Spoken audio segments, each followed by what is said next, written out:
Before we begin, consider subscribing for more historical deep dives. In the beginning there was Rome, not the quiet ruins we imagine today, but a roaring, restless empire. At its height, the Roman Empire stretched from the misty hills of Britain to the sunburnt deserts of Egypt. Marble temples gleamed under the Mediterranean sun. Legions marched in perfect rhythm. And at the center of it all stood the emperor, a man believed not just to rule, but to embody divine authority. Power in Rome was visible. It wore armor. It sat on thrones. It demanded loyalty through spectacle and force. But beneath this grandeur, cracks had begun to form. The 3rd century was an age of crisis. Emperors rose and fell with alarming speed, often assassinated by their own guards. Borders were under constant pressure. Economies faltered. Plagues swept through cities, leaving silence where crowds once gathered. And amid this instability, something unusual was spreading quietly through the empire. A faith. It had no armies, no political offices, no grand temples, at least not at first. Its followers gathered in private homes, in dimly lit rooms, whispering prayers to a crucified man named Jesus. They called themselves Christians. To Roman authorities, they were suspicious. They refused to worship the emperor. They rejected traditional gods. They formed tight-knit communities that transcended class, gender, and ethnicity. At times, they were persecuted. At other times, ignored. But they did not disappear. Instead, they grew. A turning point, Constantine's gamble. The transformation of Rome begins with a single pivotal figure, Constantine the Great. In the early 4th century, Constantine was one of several men competing for control of the empire. Civil war loomed.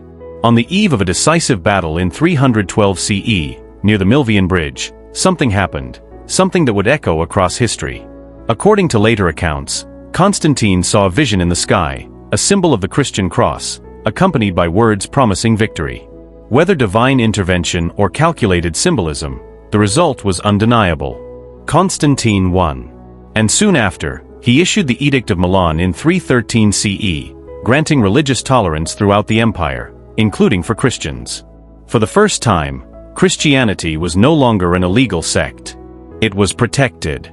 And under Constantine, it began to flourish openly. Churches were built. Clergy gained influence. Bishops became figures of authority not just in spiritual matters, but in civic life. Rome was changing. From tolerance to dominance. Over the next decades, the relationship between empire and church deepened. Constantine himself favored Christianity, though he maintained certain traditional practices. He convened the Council of Nicaea in 325 CE, an attempt to unify Christian doctrine across the empire. This was new. The emperor was no longer just a ruler of lands and armies. He was shaping religious truth. But the true transformation came later, under Theodosius I.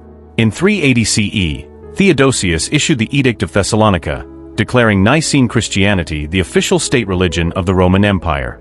Pagan worship, once central to Roman identity, was gradually pushed aside. Temples were closed. Ancient rituals faded.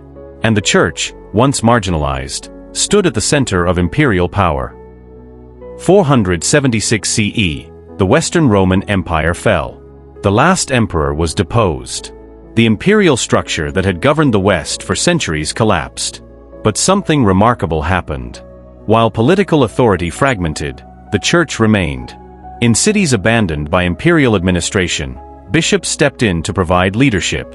They organized relief, negotiated with invading forces, and maintained a sense of order. Among them was Pope Leo I, who famously met with Attila the Hun and persuaded him to spare the city of Rome. The image is striking, not an emperor in armor, but a religious leader in robes, confronting one of history's most feared conquerors. The center of authority had shifted. From Rome to Christendom. As centuries passed, the church did more than survive, it expanded. The Bishop of Rome, eventually known as the Pope, claimed spiritual authority over all Christians. Kings and rulers in emerging European kingdoms sought legitimacy through the church. Coronations became sacred ceremonies. Laws were influenced by Christian doctrine. Education, literacy, and record-keeping were preserved largely within monasteries and ecclesiastical institutions. In many ways, The church became the framework upon which medieval Europe was built.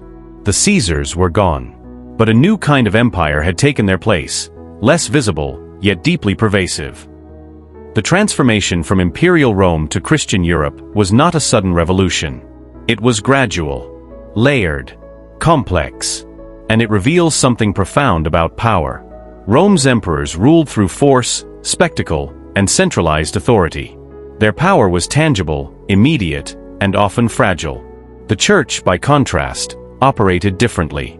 Its influence was moral, cultural, and ideological. It did not command legions, yet it shaped the beliefs of millions. It did not always control governments, but it legitimized them. And perhaps most importantly, it offered something the late empire increasingly could not: stability. In times of uncertainty, people turned to structures that provided meaning, community, and continuity. The church became that structure. This shift also reflects a broader human pattern. When traditional systems of power weaken, new forms emerge, not always through conquest, but through adaptation. Christianity did not overthrow Rome in a conventional sense. It grew within it, absorbed its structures, and ultimately redefined them. Even the language of empire persisted. The church adopted Roman administrative divisions. Latin remained the language of worship and scholarship. The idea of universal authority, once embodied by the emperor, was reimagined through the papacy. It was not the end of Rome. It was its transformation. Imagine standing in the ruins of ancient Rome. The columns are broken. The forums are silent. But nearby, a church bell rings. Its sound carries across centuries, a reminder that while empires may fall, ideas endure. The Roman Revolution was not fought with swords alone. It unfolded in beliefs, in institutions, in the quiet persistence of a faith that outlasted the mightiest empire of its age. The Caesars ruled the world. But in time, it was the church that reshaped it. Tell us your thoughts in